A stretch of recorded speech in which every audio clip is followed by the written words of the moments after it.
کو رسول پاک کا وصال ہوا نا، حضرت بلال نے منہ سے لفظ کوئی نہیں ادا کیا. کسی نے اپنا دکھڑا کسی انداز میں سنا لیا. حضرت عمر نے کہا، جس نے کہا حضور وصال کر کے گردن اڑا دوں گا. حضرت عثمان غنی نے کہا خبردار کوئی مجھے آ کے نہ بتائے کہ مصطفیٰ وصال کر گئے. حضرت علی المرتضیٰ رضی اللہ تعالیٰ عنہ نے فرمایا نہ بھائی میرے مصطفیٰ پر تو موت آتی ہی نہیں، جس طرح آپ لوگوں پہ. سب لوگوں نے اپنے اپنے اظہار کر لیے نا، بلال نے کسی کو دکھ بتایا ہی نہیں. ایک کونے میں بیٹھ کے نا حضرت بلال اکیلے آنسو بہاتے رہے، کسی کو بتایا ہی نہیں، اکیلے روئے. ایک شخص کہنے لگا یار بلال بولتا نہیں. کہا نہ بلاؤ اسے. عصر کی نماز کا وقت ہوا نا تو وہ بلال جو کعبے کی چھت پہ بغیر سیڑھیوں کے چڑھ گیا تھا، وہ بلال جو کعبے کی چھت پہ بغیر کسی سہارے کے چڑھ گیا تھا، اس بلال کو کہا کہ بلال چڑھ ذرا آذان پڑھ مسجد کی چھت پہ چڑھ جا. حضرت بلال کئی بار چڑھے اور کئی بار گرے، کئی بار چڑھے اور کئی بار گرے. حضرت بلال حبشی رضی اللہ تعالیٰ نے آواز دی، کہا سلمان میری مدد کرنا، میری مدد کرنا. اب مجھ سے چڑھا نہیں جاتا، اب مجھ سے جایا نہیں جاتا. جناب سلمان فارسی نے بھی سوال نہیں پوچھا کہ بلال تو بیمار ہے، یہ نہیں پوچھا. حضرت بلال کو 2-4 صحابہ نے اٹھایا، چھت پہ پہنچایا. بلال نے اذان شروع کی.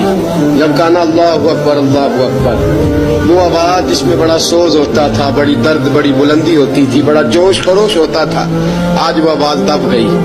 جب بلال نے کہا اشہد ان لا الہ الا اللہ، حضرت بلال رضی اللہ تعالیٰ عنہ نے تھوڑی دیر روک کے سانس لیا. جب کہا اشہد ان محمد الرسول اللہ، جو سارے چپ کھڑے تھے نا ان میں سے ایک بابا رو پڑا، اس کا نام ابو بکر صدیق تھا. جب حضرت ابو بکر صدیق کی آنکھ میں آنسو آیا تو حضرت بلال چھت کے اوپر زمین پہ گرے، زمین پہ گرے اور کہا ابو بکر یہ ڈیوٹی کسی اور کی لگا دے، یہ ڈیوٹی کسی اور کی لگا دے، اب میری روح اجازت نہیں دیتی، مصطفیٰ کریم کے بعد مجھ سے اذان نہیں پڑھی جائے گی.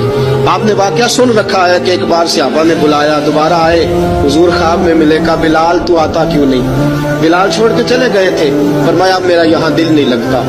ملک شام کے شہر حلب میں چلے گئے تھے، چھوڑ دیا تھا مدینہ منورہ. اب میری نگاہوں میں جچتا نہیں کوئی، جیسے میرے محبوب ہیں ایسا نہیں کوئی. حضور خواب میں ملے، آئے مدینے. حضرت بلال آخری بار لوگوں نے کہا اذان پڑھو. کہا مجھے وہ اذان بھول ہی گئی ہے جو مجھے مصطفیٰ کریم کے زمانے میں پڑھا کرتا تھا، مجھ سے نہیں پڑھی جاتی. نہ مجھے کہو، میں کیسے پڑھوں؟ امام حسن اور حسین نے آ کے دامن تھاما نا تو کہا بیٹا میں تمہاری نانی کا بھی نوکر رہا ہوں، میں تمہاری ماں کی چکی بھی پیستا رہا ہوں، مجھ سے کوئی فرمائش نہ کر ڈالنا. میں نے نوکری کی ہے اور مجھے اگر اللہ نے توفیق دی تو میں تمہارے بچوں کے پیر بھی دھویا کروں گا. لیکن امام حسن رضی اللہ تعالیٰ عنہ نے فرمایا بلال ایک بار تو اذان سنانی پڑے گی. سنائی بلال نے اذان.